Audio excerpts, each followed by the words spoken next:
What's up, guys? Welcome to an edition of Coast Edits. This is a new series I'm starting to kind of like highlight some of the editing process I go through. So let's jump right in.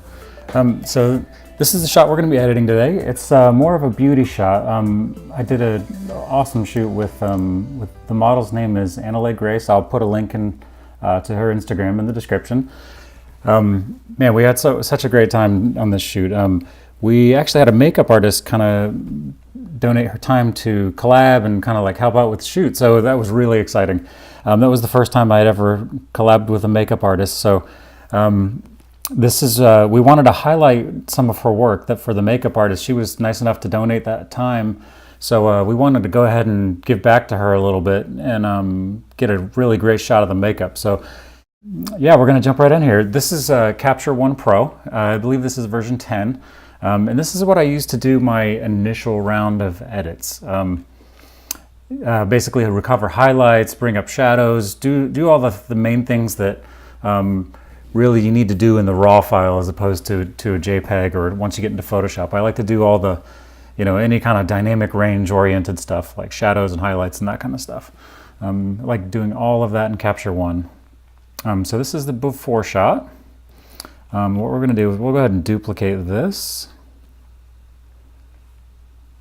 We'll clone that just so we have a before and after so we can review it later. All right. So basically the first thing I usually like to do is just sort of like come through, get general levels set on the shadows and highlights. So this is a little bit overexposed, just a hair. We did, by the way, get a reflector up underneath her eyes, and I really was happy with the way that turned out. Check this out. Look at the level of detail in there on her eyes.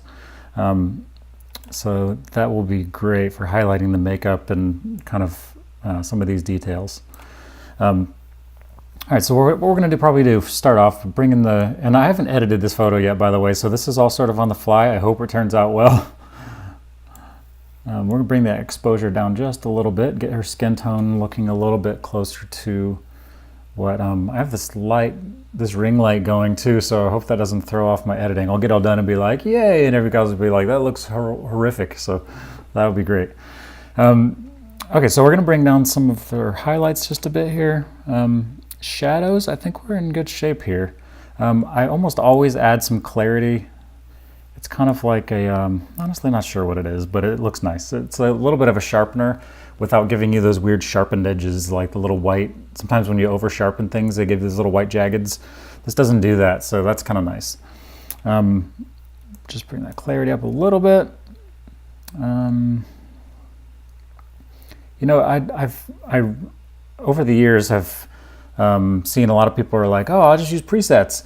It's like presets are great to get you started, but every lighting condition is different. Everyone's skin tone is different. The lighting each day is different. Like there's so many variables. I don't know how you could apply a preset and have it just look perfect. It's sort of rare. If that happens, you just got lucky. So for this one, I'm not going to use any presets. I'm just going to kind of manually do this because I really want to dial it in just the way we want. If you look on this histogram here, there's like a flat area. Bring up the shadows just a hair. There's sort of a flat area here at the end. Sometimes I like to use that. So what that's basically saying is here's all the shadows over here on this side. In the highlights, it means that it only goes up high to a certain point.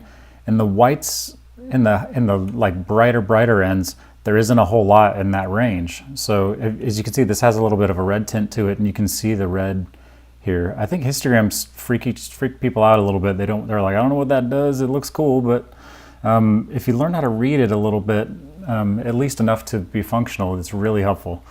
So what we're going to do is we want to bring that highlight point over so that there's a more even range of color across this right now. Because what this is saying is like tons of shadows. There's lots of blue in the shadows, and then as we go through the like kind of like lighter shadows, mid-tones, into the brighter things, and then the highlights, so there's nothing in that range. So we want to kind of crop that off so there is a little bit in that range. I don't think we want to bring it all the way to the edge, but at least bring that up just a little bit. And as you can see, that actually adds contrast, because what you're doing is spreading the dynamic range across the full histogram. So There's probably a more technical reason behind that that I'm unaware of, so you'll have to give me a pass there. All right, so one of the first things I like to do is go with the white balance. I like getting the white balance just right, because you can't really edit color if the skin is not balanced the way you want. So typically I just sort of click in here on the Kelvin. When possible, I like getting it right in camera, but this, this was kind of an overcast day, and outside sometimes it's hard to tell. So this is looking much better. And so I hold Alt and I can click this little thing and see the before and after. So we're getting some more of those tones back. It still might be a little on the little bit on the warm side, but I think we're going to go with this for now. All right, so what we're going to do is I always like adding start off by adding, aside from all the clarity and stuff, just start off by adding some contrast to it. Just really make the features pop. And while I'm doing that, I always look at the finer details and the things in the photo that I really am going to want to highlight, like her eyes. So say if I take this way too far, see how our eyes just sort of close in and we lose all this detail. Like we lose all that great detail that was in there. So I like to keep an eye on that while adding contrast. And just as a note, I think I've mentioned this before, but adding contrast also adds saturation. So you should be aware of that. If you end up having to add a ton of contrast to an image, just be aware your saturation is going up with that. It's just sort of how the kind of the color cycle works, is that as you add contrast, you're also going to be adding saturation. So sometimes you want to bring that saturation back down. I think in this case I actually like it where it's at. It was an overcast day, so the colors are already muted as it is. So we'll just start here. And then sometimes after you add contrast, you'll find you actually do want to bring your shadows up just a hair. Bring back those details. See how as we bring that up, and we'll take it too far just for illustration purposes. See how our eyes really light back up, and all these shadows in the background are probably lighter than I want them to be now, but you can see so much more detail has come in here. But so I'll bring that back down to where I feel like we want to have it. I really want her makeup and eyes and that to be the central pop. So kind of want to leave the background a little bit darker on the dark side to help highlight her. Also adding a little bit of vignette. I don't like going nuts with vignette, but it really, in a shot like this especially, it really helps. See, look at this before and after the vignette. It kind of like pushes the dark areas, get pushed into the back, and it really helps kind of highlight that roundness. All right, in terms of general adjustments, we're just about there. I think I'm gonna just make sure that it's straight. I don't mind it stylistically being tilted just a hair, but oh, nothing's happening. There we go. Just for this, especially for a beauty shot, I just like that really tight symmetrical look is really great. All right, so if you can see the before and after, look how much already it has really come together. It's really just popping much better. Her usually eyes, especially this was a pretty overcast day. It was bordering on rain the whole day actually. So, and I've noticed in overcast days that you really can get a lot of dark shadowing under the eyes because there isn't as much ambient light bouncing off concrete and bouncing off of light objects to fill in those eye sockets. So overcast days are awesome for soft shadows, right? So see how soft her face is here? Even her fingernails actually touching your face just a hair. All these shadows have a really soft edge to them, which is awesome. But the downside is I think sometimes you get a little bit of darker areas in the eyes. So one of the things I'll start off with here is a local adjustment. And just click New. We'll just name this eye socket. And we are going to go to hit B for the brush tool. And what I'm going to do is just sort of highlight the eye socket area. So I'm editing this on a Surface 4, and so I'm going to use my stylus here. I love this thing for editing. It's just great to just be able to draw in things and pen things in. So you can see I'm going to go ahead and just hit M so you can see the mask as you draw it, and it's going to turn red in the areas that you're drawing. So I'm going to just sort of highlight these eye sockets, and I like doing this on almost every photo just to kind of bring up kind of brighten the eyes a bit. And by the way, I'll mention throughout the video who I got some of these techniques from. I didn't invent all these techniques. I just picked up a little something from all these different people.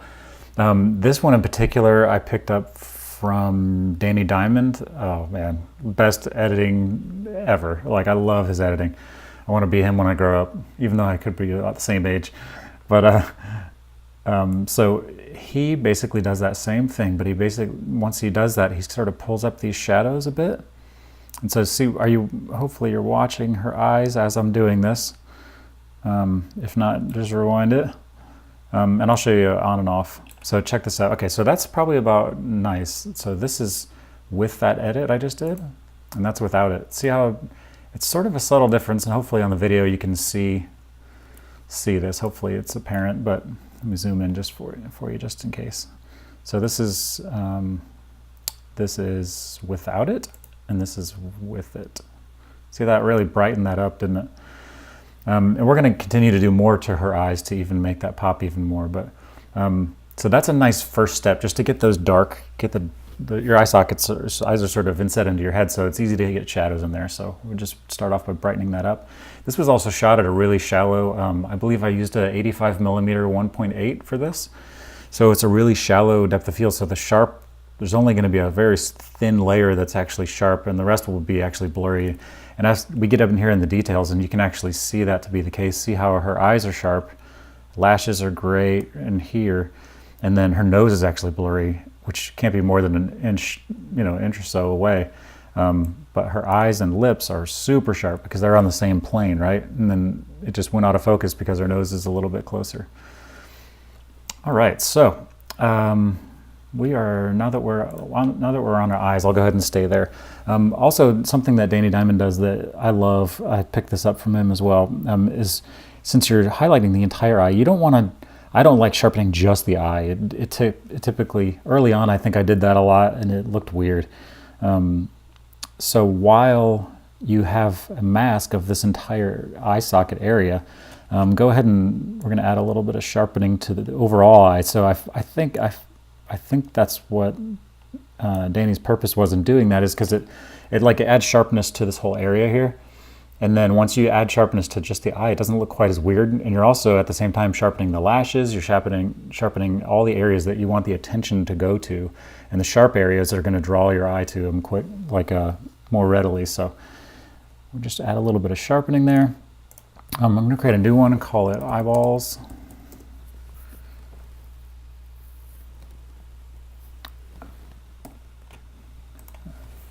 Bring this hardness down a little bit. As you watch these, please give me feedback on what you didn't like, suggestions, things that could do better in the future. I'm going to really start doing more and more of these because I find I'm editing already, and maybe that's a good lesson for you. If you're like, how can I get my name out there more? How can I do more things? Sometimes it's just simple things that you're already doing, but you're just not documenting them. So I found, like, I'm already editing, I might as well just record myself, talk a little bit, and then I have content to put out for you guys. So let me know if you're enjoying this. Tell your friends. All right, so now we're going to do the eyeballs. We'll get a mask going on those.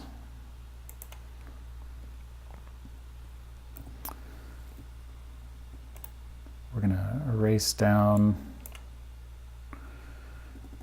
some of these edges. I don't want the mask to touch the eyelashes because I don't need to brighten the eyelashes, especially only in one spot. So we're sort of just taking the eraser tool and brushing away some of that. All right, so now we got a nice mask there.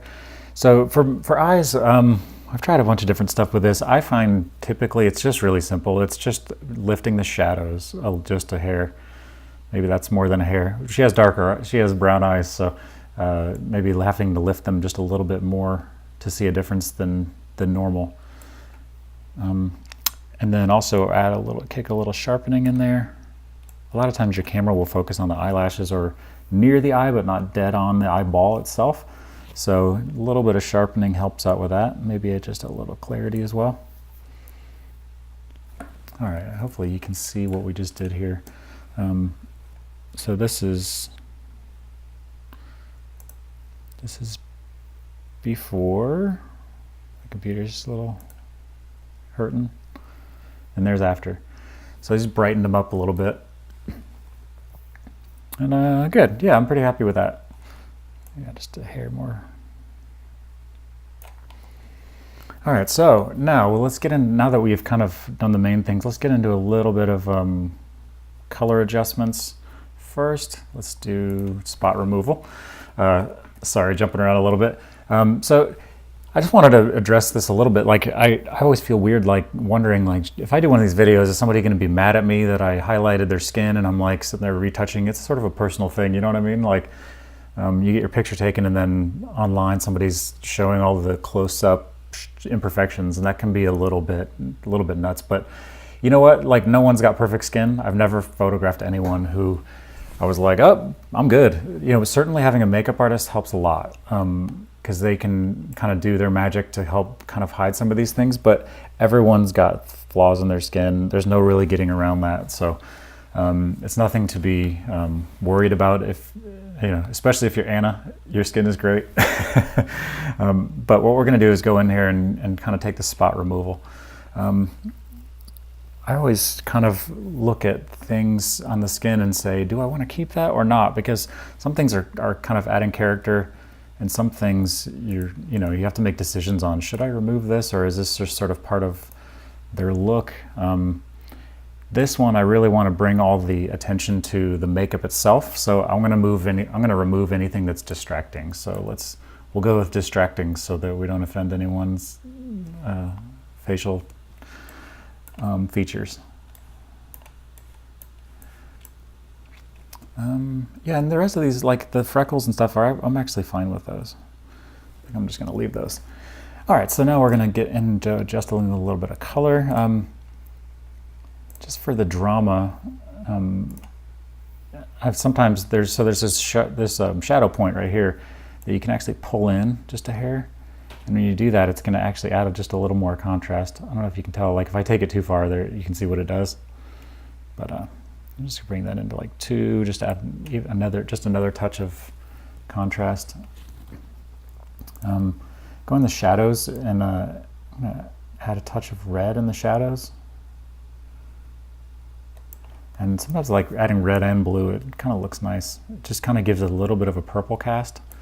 And it also took care of the warmth, like the photo's white balance was a little too warm. Adding the blue is sort of amazing because it just sort of like counteracts it a little bit. You know, like you obviously want to have your white balance set correctly as you can, but adding the blue almost sort of takes care of a lot of that kind of stuff. All right, still feeling like her skin is just a hair bright.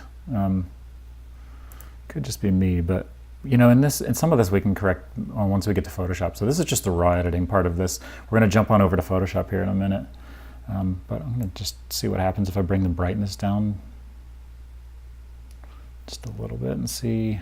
Yeah, I actually like that. I think that looks good. It kind of evens out those highlights that there were, like it was feeling a little blown out in her face area. So that's actually kind of nice. I'll come back and add just a little more vignette. All right, so I think we're coming along here. So let's see where we're at. So this is the before, and this is the after. So you can tell we already added tons of drama and really are coming along nicely. You know, I think as far as raw editing, I think we're in good shape. I think I'm happy with that. And just to recap, so I brought out these shadows. You can bring up shadows in Photoshop. At that point, though, you're dealing with pixels, and again, raw files are not pixels yet. They're just data. They're like each item. They have a value, a number value associated with that area. So it may or may not. Well, it's not actually pixels yet. So you have much more dynamic range, and you're getting you're leveraging the technology of raw files by doing these type of things into the raw file itself, as opposed to once you're in Photoshop. So when possible, I like doing I've learned that it's much better to do those types of things in Capture One. All right, so we're going to go ahead and edit this, or export this out. And just so we don't have quality loss, I'm going to export to a PSD. Go ahead and process that. While that's going, so while that's exporting, I'll go ahead and touch on, so for skin retouching in Photoshop, I've tried a bunch of different stuff, and this tip would be from Manny Ortiz. He didn't invent this technique necessarily, but if you just do a Google search for Manny Ortiz frequency separation, he's got a Photoshop action that's actually awesome. Like, you just basically add it to, you import the action, and you just hit play, and it just does a bunch of stuff. Honestly, you could look at each step of what it's doing. It's like duplicating the layer and setting it to this blending mode, and then overlaying it, and then putting a blur on the one behind it. So it's actually pretty fascinating, but I'll show you what that does. Man, frequency separation is awesome. Like, once I started doing that, now it does take some more time. You are kind of opening yourself up to now investing a little more time into the edit, because it certainly takes a little bit longer to do the frequency separation and go in there and actually do what we're going to do here. But it's completely worth it, because man, the result you get is so awesome.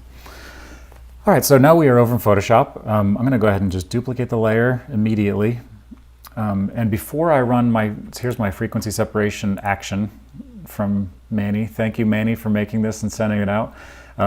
Also, the reason why I first off duplicate that layer is because this could be fixed easily, but the action is sort of connected to this being called layer 1. So sometimes if this is, well, all the time, if this isn't called layer 1, the action won't work properly.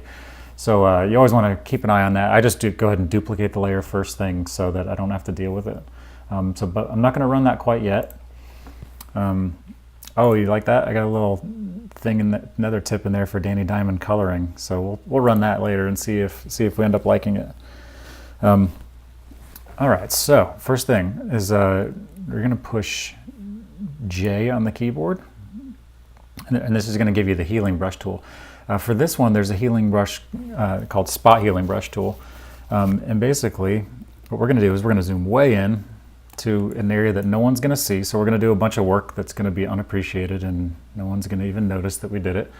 Hopefully, if we do a good job, no one notices it. So what we're going to do is basically just take this I think hopefully you can see that. There you go, in the corner you can see the size of it. So we brought it down pretty small.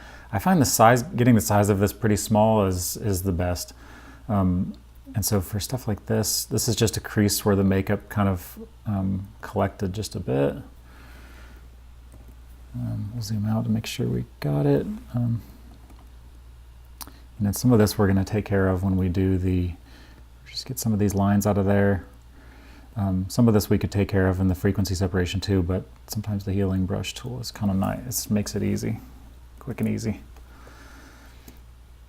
Anyway, and again, I'm just going to go through and sort of I'm looking for just distractions. That's all. Like, and some of these things, and these hairs kill me. No matter what no matter what you do during the shoot, you don't see those all the time. You're just focused on other things. So, but luckily the healing brush tool is awesome. You just kind of trace it and it's gone.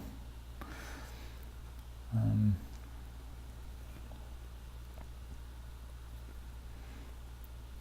ahead and just get rid of these stray hairs. Sometimes you can kind of feather in with this tool a little bit, like with a bunch of lines, like kind of draw in a bunch of lines, and it helps kind of blend it in a little bit better. All right, looking for distracting things. There's a little mark here on her nose that I'd like to get rid of. And again, frequency separation is probably the best way to do that, but we'll just give it a first pass. Just to be aware, this healing brush tool, when you draw a line, it analyzes the line you drew, and then it looks at the pixels around it, and it matches the color of the items around it with the line that you drew. So if you went from a dark gray to a light gray, it's going to analyze, and across the line that you're drawing, it's going to kind of interpret the pixels that are near, and as it goes across, it's going to make different decisions as that line goes to make it blend, and it all looks like you didn't do anything. But it's doing that. The process that it goes through to do that, it sort of makes it look a little blurry. So if there's an area that you don't want to look blurry, don't go across that area with this healing brush, because it will look weird. Here, I'll show you exactly what it'll do. So I'm going to make the healing brush really big, and I'm going to draw it across her eye. Watch it do it perfect. No, I'm just kidding. See what it did to her eye? It looks like she has an injury now. It just sort of, it couldn't really tell what exactly I was trying to get rid of, and so it just sort of made its best guess, but it sort of ruined it. So yeah, so any kind of lines of detail like eyelashes and things like that, I don't ever go across this on anything except for really just the skin. That's about the only place I use this. I use this tool. Just take out some of these makeup creases.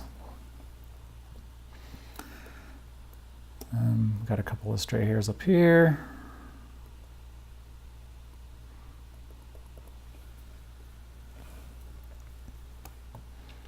Got this stray hair right here.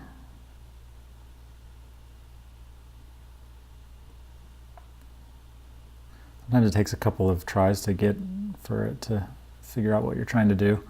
You know, it's not perfect. It's some sort of algorithm or software that's trying to analyze what's around it and try to do its best guess, but it doesn't always get it perfect. So sometimes you just gotta give it a hand. Okay, I think we got all the stuff. I think we got everything around the face. Just touch up this little eyebrow spot right there. I think we got everything on the face I want to get. I'm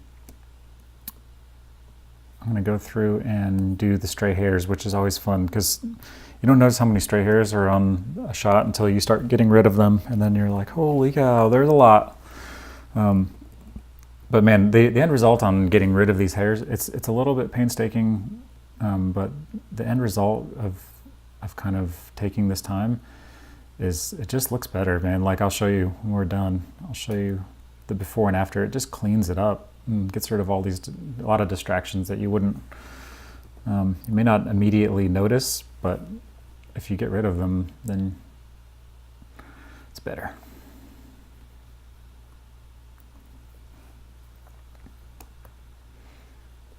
And sometimes the healing brush doesn't do a perfect job. So there's times where I'll probably run into a couple of those times where it's not getting everything I need it to.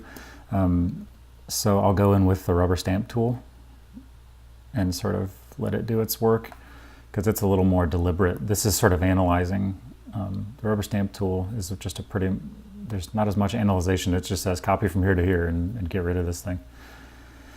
Yeah, so see this area, I'm having a little bit of trouble, so I'm going to just lasso it. Just give it like a 2, and I'm just showing you this for illustrative purposes, just to kind of show you what I would do if I ran into. I tried that 3 times and it wouldn't get rid of it. So basically, I'm going to trace the area that I want to get rid of. I'm going to take the rubber stamp tool. I like the rubber stamp tool would be on a percentage. This is on like 30, because I don't like, if it's on 100, sometimes it's a little over the top harsh and it makes it look like you cut out a little bit unnaturally looking. So for this rubber stamp tool, it's right there, or you can just push S, and then you push Alt and select the area you want to copy from, because this is a dark area, so I want to copy from another dark area so you won't see it as much. Push Alt, click for your source, and then look as I draw, see the little crosshairs over there that's following what I'm doing? I'm kind of like basically saying copy from from the source and paint it into this area that I'm clicking in. And what the marquee does, that's this little line of ants I drew around here, what that does is isolate it so that I can't affect anything in her hair. Like if I do this to her hair, nothing's going to happen because I drew a line with the marquee tool, or the lasso tool, excuse me, that says only affect this area. All right, so we'll go ahead and get rid of that. We're going to go back to our healing brush. I'm recording this on the A7R2. The A7R3 just came out, and man, it looks awesome. It's going to be pretty tempting, but the gear acquisition never stops. That being said, I'm more and more these days, I'm just wanting to go more simple. I think early on I was like, I need everything, but just as time goes on, I'm just like, man, a couple of prime lenses and a killer quality sensor, a killer camera, and just 1 or 2 quality primes is just super powerful. That's really, between a 50 and an 85, you do just about everything. Holy cow. The healing brush tool freaked out. See what it did? It like copied the whole ring down there. What was up with that?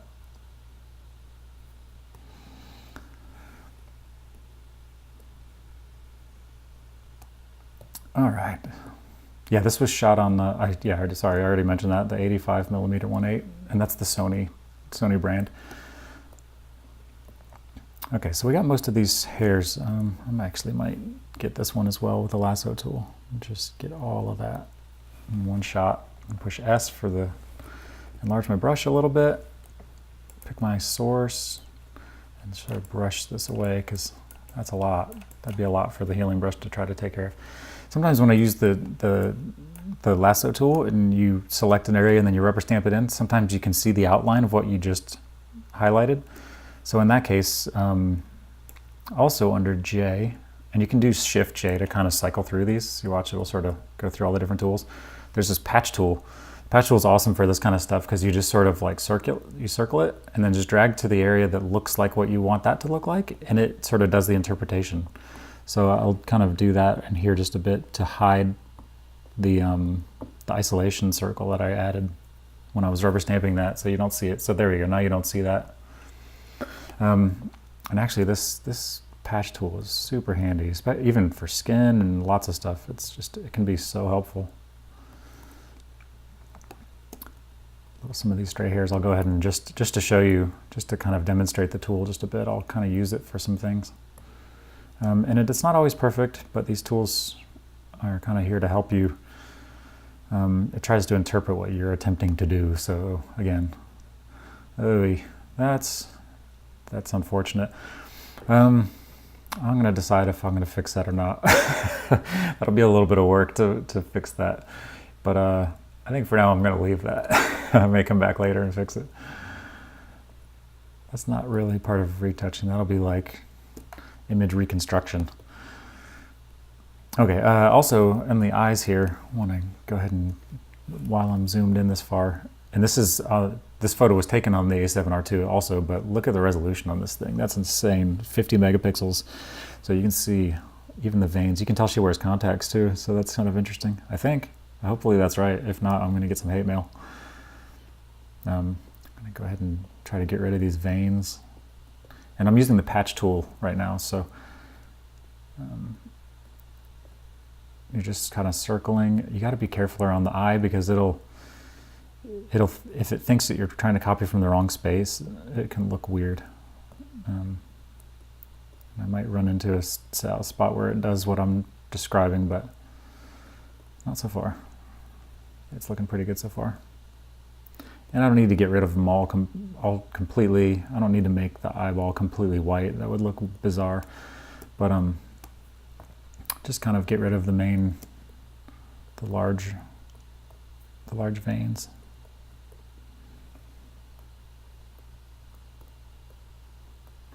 Yeah, and sometimes it depends on where you drag this thing, as if it does a good job or not. You got to sort of give it a clean place to copy from, because so I'm trying to get rid of these veins. If I drag this to something like this, it's going to be like, what? So you see how it drug it to the edge, and it kind of brought some of that edge into it, tried to figure it out, but what I want to do is drag this to an area that's clean, like over here. Even though the color's different, it'll figure out the color, but it's going to copy the texture from the place that you drag it to, right? So I'm going to circle this, drag it to an area that has a clean texture, like here, let it go, and then it takes the texture from the area you drug to, and then the colors from your source area. So it's pretty awesome. Like it's so amazing what the software can do now. All right, I think we are in good shape. So that's looking cleaned up. So I'm going to show you sort of a before and after. We haven't actually done any frequency separation yet. So far we're just kind of doing our initial cleanup, but already, I'll show you the before and after of what we've already done. See all the little stray hairs here? And the eyes, it really just cleaned everything up. There's after, before, after. So just getting rid of all these little distractions. All right, we're gonna move this along. I don't wanna keep you guys too long and take up all your time. All right, so we're gonna do some frequency separation. Again, thanks Manny Ortiz for this action. So we just select it, hit play, it does its magic, and then I'm going to put that layer, that folder that it created on top. If you look in here, you can see what it actually did. So what it actually did was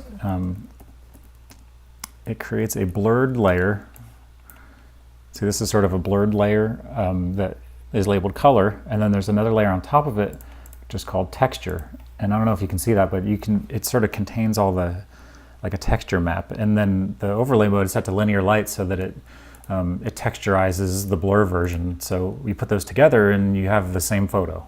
So I can turn it off and there's no difference. It is the original photo, but just pulled out into color and texture.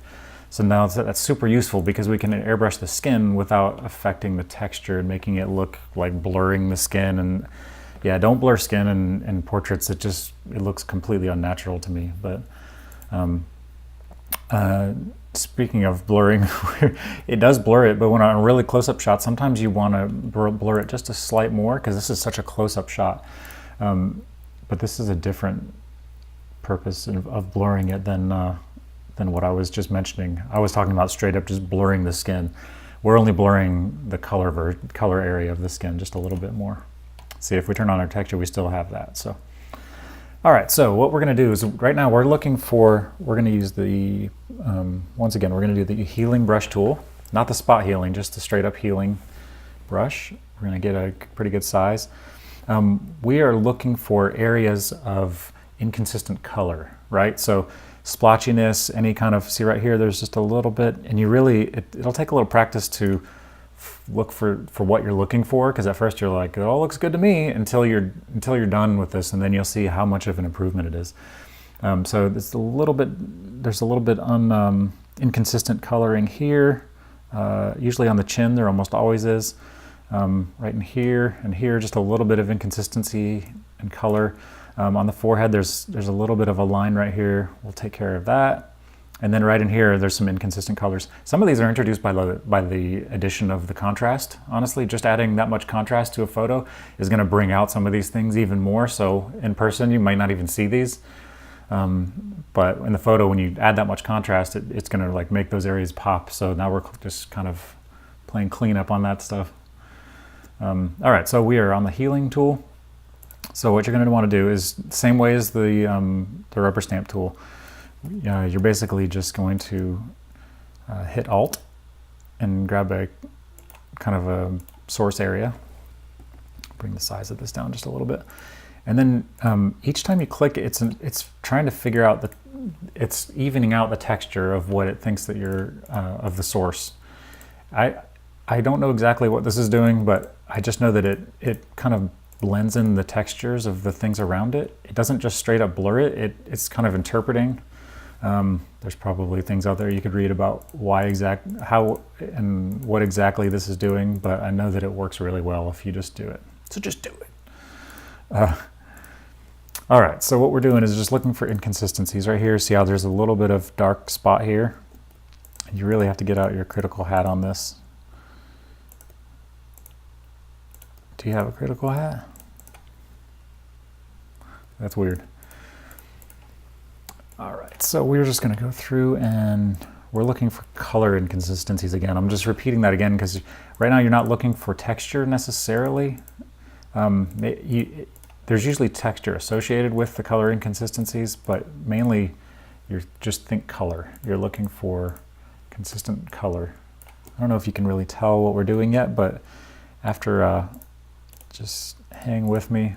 This will go pretty quick. When we're done, you will see the difference for sure. And sometimes it doesn't do, if you copy from the wrong area, sometimes it doesn't do a great job.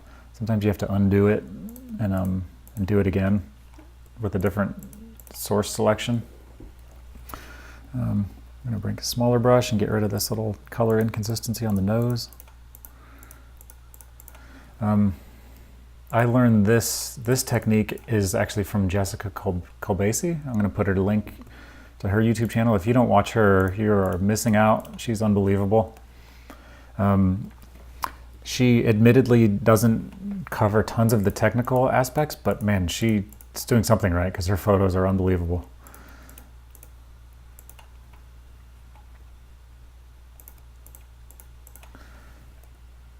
All right. So as you can see, we're just sort of the cheeks here. There's a little bit of inconsistencies. You know, you really do have to decide too how much time you want to, how long of what portion of your life you want to do this. Because you could sit here and do this forever, but to be honest, no one's probably going to notice most of what you're doing unless you're blowing this up for a magazine or something. But I like doing it just because it's the right thing to do, and it gets you in the habit of doing it the right way. So if you do ever land that magazine job, you just do what you've been doing for years. You don't need to worry about it. You've already got the skills, the mad squirrels. All right, so there's a little dark spot on the side of her nose. I think when it comes to detail areas like that, I'm not going to use this tool for that because it's a little scary. I don't know what that would do. I could just make the brush small and try it. I'll give it a shot. Yeah, I don't like the way that did that. So basically, I use a rubber stamp tool in situations like this, and just bring its opacity way down. So I'm gonna clone from here, and then just paint over this just to kind of darken that just a little bit. There we go. That's better. Okay, forehead. Going back to the healing brush. We're just going to sort of click in here and let it do its magic. I've also found you need to pay attention to the things around it too. So, so like an area like this, like if I just copy from here and start stamping all this in, you'll notice it'll start bringing the dark areas into her forehead, and you don't want that. You want to keep those dark areas where they are. So I usually select a source from above them, so they're in a similar position as they are. And sometimes this healing brush does weird things in the first couple clicks, but then after 2, 3, 4 clicks, it starts figuring out what you're trying to do.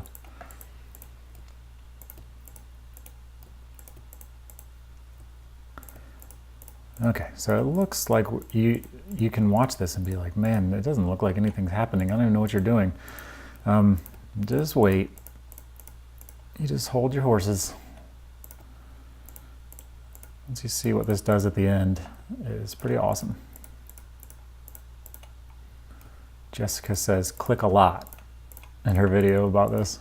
She said, that's her explanation of how you do this. Just click a lot. Just select things and click a lot. It's funny. You gotta be careful not to get your brush too close to things like areas of detail, like the eyebrows, because it'll sort of mess them up. So.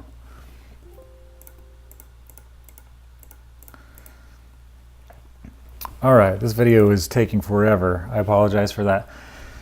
Okay, so we're gonna kind of come back out here and take a look at what we've done. I'm gonna turn back on our texture layer. So check this out. So here is where we are at, and then this is before we did anything with frequency separation. You see that? That's before, after. Before, after. So it really gives you like, oh, that's how they do that in magazines. And that's why I always tell people, like, all these photos you see, all of them have been photoshopped to the end to a crazy degree. So yeah. All right, so I think we're good there for now. I'm gonna go into highlights. I have basically to do this, I'll just manually do this so that's not confusing. You go down here to adjustment layer. I have an action that does this for me, but just for keeping this simple sake, you go to adjustment layer, curves, and you're just gonna sort of like, see, this is where most of my stuff is happening in these shadows. I'm just gonna lift that up quite a bit, and that's my starting point. And then I'm gonna click on this mask and hit Control-I, and it inverses it. So basically turns it off, so it's not actually affecting the image at all. And then I'm gonna paint back in the areas that I want to actually highlight. So I usually go through and trace some stuff, just like I'll go through, and I have my brush set to 20%. That might be too much, but we'll see, like 15. I'm gonna brush in areas that I want to actually be a little bit brighter. So sometimes I'll go through and I'll highlight the lips just a bit. And again, this is all just subtle little changes that doesn't even look like I'm doing anything. But once you get into looking at the final product, you will definitely see a difference. kind of outline the areas on the lips. Sometimes you can add a little bit of, you can do the opposite of this and add a dark spot under the lip to make the lips look more full. I don't need to do that in this case because they're looking good. And again, I'm just drawing in highlights on her nose. This highlight's already pretty good, so I think I'm going to leave that alone. A lot of times I'll make a bigger brush and draw in a little bit of highlights on the cheeks. Kind of make that, give you that even more definition. I'm probably going to drop this down and just kind of brush in the eyes. I am a huge fan of big, bright eyes. I'll select models to shoot with just based on having like really big, bright eyes, because man, it just makes such an awesome photo. Bring those up again.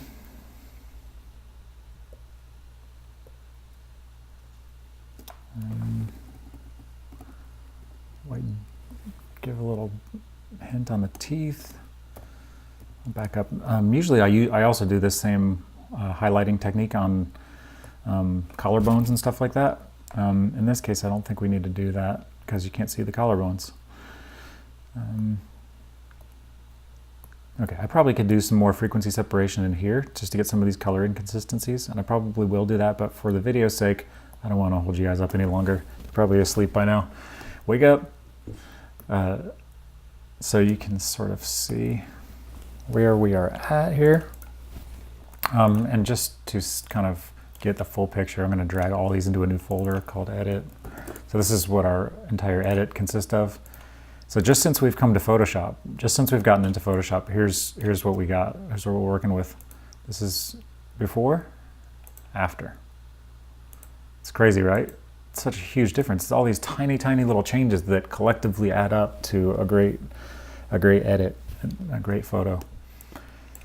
Sometimes I will add a little bit of curves at the end just to make sure everything is looking the way I would like it to. I don't want to add any more shadows, but I was feeling like the shadows are still hair heavy, so I might lift those just a little bit.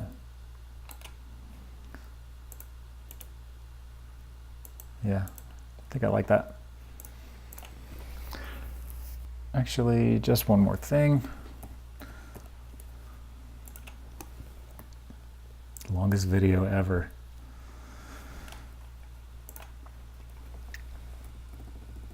We're going to grab the sharpener tool and we're just going to run a little, like we clicked on our texture layer. We're just going to run a little bit of additional sharpener around her eyes. Just going to paint that in. Get a little bit smaller brush and just do the eyes themselves. Just give that even a little bit more pop. Go ahead and show you a before and after on the video here. Here's a before. And here's an after.